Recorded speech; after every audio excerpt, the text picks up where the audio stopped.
CRO stands for Conversion Rate Optimization.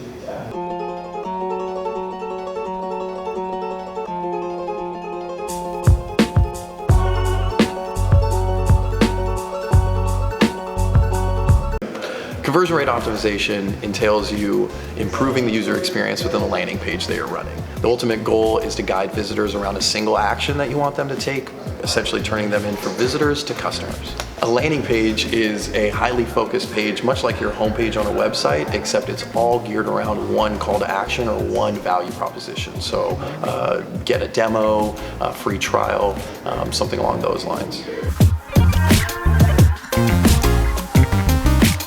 So about 3 years ago, I went into the 17th office to interview for KlientBoost. It was a little dinky office, and while I was being interviewed by Josh, who was the previous director of CRO, Jonathan walks in and puts his feet on the table like this.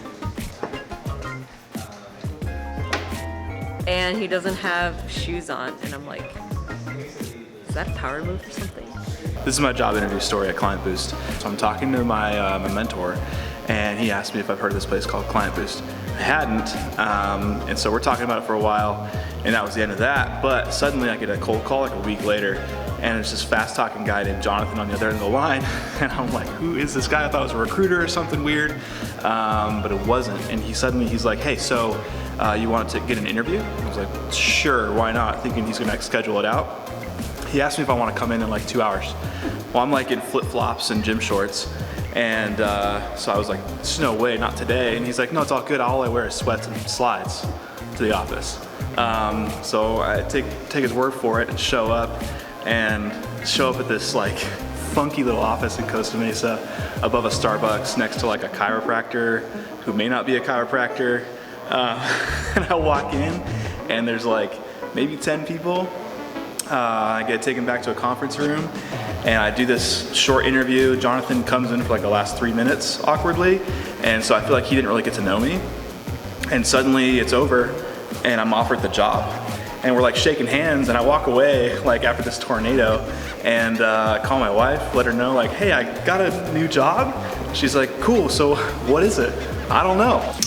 So how I got into KlientBoost was sort of a unique process because the lead designer at the time, she had reached out to me and she had told me that, once we got through the phone interview and everything, she had shown interest, and she said that, I gotta reach out to my CEO first and see what he says. That process is probably gonna take another week. And then the next day, she reached back out via email saying that we got the green light and everything, you're hired. And so I didn't even have much time to think. I was between 2 jobs at the time. But when I visited KlientBoost 2, it wasn't very promising. We were at the 17th Street old office and it was very small, very cramped. I didn't know whether this company was established or not, but took a leap of chance, and here I am. And I'm loving it. I'm loving every second of where I'm at today. Step 1, discovery call with Jen. So on the discovery call, it's just like a sweet, short call, super casual. They just find out if you're a culture fit, ask you questions to see what your personality is like, how you respond, if you respond quick, if you second guess yourself. A good thing that I would suggest when prepping for a discovery call is to come with some questions on hand so they know that you're interested in the company, you've done your research about the company, you know some stuff about the company, and you have some questions to ask them. And that just feeds the conversation back and forth between you and whoever is doing the discovery call for you. Step 2, that's when I come in and I have a longer call after Jen has her discovery call with the potential hire. During that call, it's mainly focused on culture fit. I want to make sure that they'll fit in with the team, that they've got similar interests or hobbies. Not to say that everything has to be the same, but we kind of look for somebody that can fit in nicely with the team that we have currently. So it's a lot focused on you as a person, what you bring to the table, and not super ingrained in the design, your portfolio. We go over that a little bit later. So for step 3, what we'll go ahead and do is ask you to come in for an in-person, 45-minute to an hour interview. Afterwards, we'll ask you questions such as, what motivates you, who you are as a person, what you enjoy, past client interactions, or how you've handled like difficult situations as a designer. And after that, what we'll go ahead and do is actually send you a landing page test, just to kind of gauge your designer skill level and how you think about interacting with certain elements and putting them on a landing page.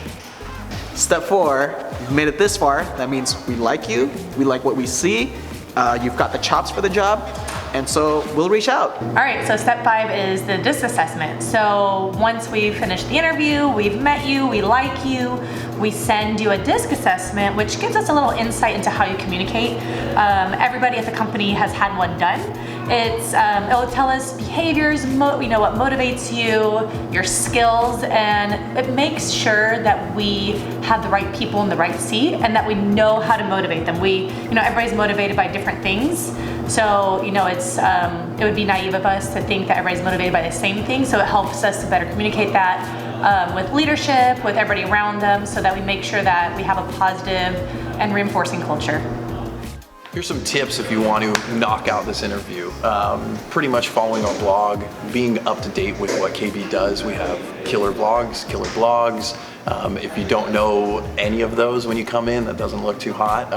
Also reading some of the books that we like to read, Making Websites Win, Don't Make Me Think, things around conversion rate optimization or what you would be doing here, as well as just a good design background, fundamentals in UI, UX, how to play with white space, just all the stuff that they teach you in school or online. So just a strong sense of design. On today's episode, we're going to be going into Snapchat training.